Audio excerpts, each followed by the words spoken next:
تھا غلام محمد. غلام محمد نے بھینس رکھی تھی. کبھی کبھار وہ دودھ لاتا تھا, ہم چائے بناتے تھے. لیکن اس سے پہلے جب غلام محمد کے ساتھ میری دوستی ہوئی تو میں ان کے گاؤں میں رہتا تھا اور سبق کے لیے انی جاتا تھا. قریب دونوں گاؤں تھے. تو میں نے غلام محمد کو کہا تم نظر دیتے ہو, 11ویں دیتے ہو؟ اس نے کہا ہاں میں بالکل 11ویں دیتا ہوں. اگر نہ دوں تو میرے سارے بھینس جو ہے وہ بیمار پڑ جاتے, بے ہوش ہو جاتے ہیں. اسی وجہ سے میں 11ویں شریف دیتا ہوں. میں نے اس کو کہا کہ یہ شرک ہے اور یہ 11ویں میں دو.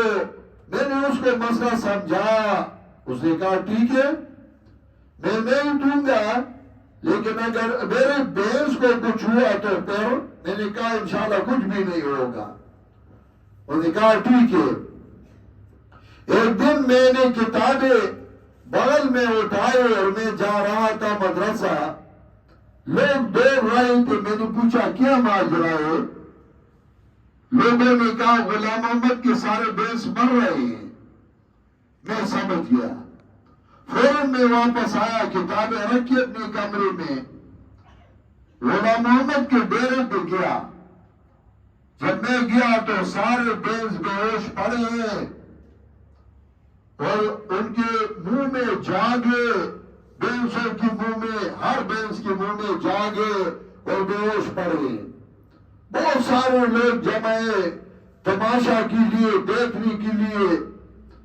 جب میں وہاں پہنچا تو لوگوں نے غلام محمد کو کہا غلام محمد تمہارا وابڑا آ گیا, وابڑا مولوی, وابی مولوی, جس نے تمہیں تباہ کر دیا.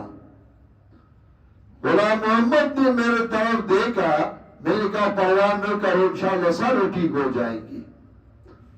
اس نے کہا حضرت کیسے ٹھیک ہو جائیں گے؟ میں نے کہا آپ صبر کریں, جاؤ اپنا بالٹی لے آؤ, ابھی تم اس کو چھوڑو گے انشاءاللہ.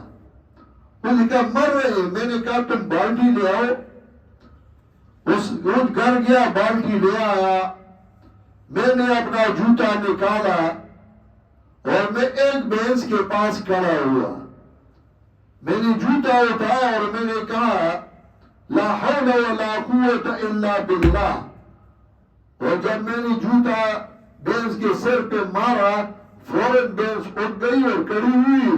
میں نے غلام محمد کو کہا کہ چھوڑو اس کو. اس نے اسے دودھ لے لیا. پھر دوسرے بھینس کے ساتھ ایسا, تیسرے کے ساتھ اسی طرح. جتنے بھینس تھے سارے ٹھیک ہوئے, کڑی ہوئے. لوگ حیران ہوئے اور لوگوں نے کہا کہ بہت بڑا پیر آیا ہے, یہ تو غلام محمد کا بہت بڑا پیر ہے. دیکھیں سارے بھینس ٹھیک ہو گئے ایک ہی دم سے. لوگوں نے مجھے پیر بنا دیا. ادھر پھر بچے لے آتے تھے کہ اس کو دم کر دو. میں بھی مسئلہ بھی بیان کرتا تھا, دم بھی ڈالتا تھا, ان کو دم کرتا تھا تاکہ موحد بن جائے. اور ان پورا گاؤں اب بھی سارے موحدین ہیں. یہ کام شیخ القرآن نے ادھر کیا تھا پنجاب میں. یہ بدقسمتی تھی پنجاب والوں کی کہ شیخ القرآن کو ادھر کسی نے جلسے کے لیے نہیں بلایا. شیخ القرآن کو بیان کرنے کے لیے نہیں بلایا. اور کیوں نہیں بلایا؟ وہ ایک علیحدہ باب ہے, کیونکہ ان کو پتا تھا کہ اگر شیخ القرآن کے ساتھ شناسائی ہو جائے پھر مقام میں خلل پڑ جائے گا ان کے مقام میں. اور یہ میرے ساتھ بھی کر رہے تھے اور کوئی وجہ نہیں.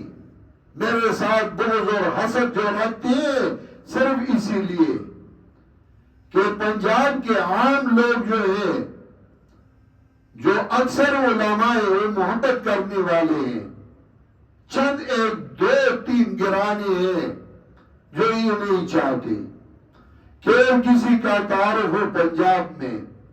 اب اگر کوئی جاتا ہے ادھر سے برداشت نہیں کر سکتے. تو شیخ القرآن رحمہ اللہ نے کہا میں نے ادھر 11ویں بند کی اور لوگوں کو کہا کہ شیطان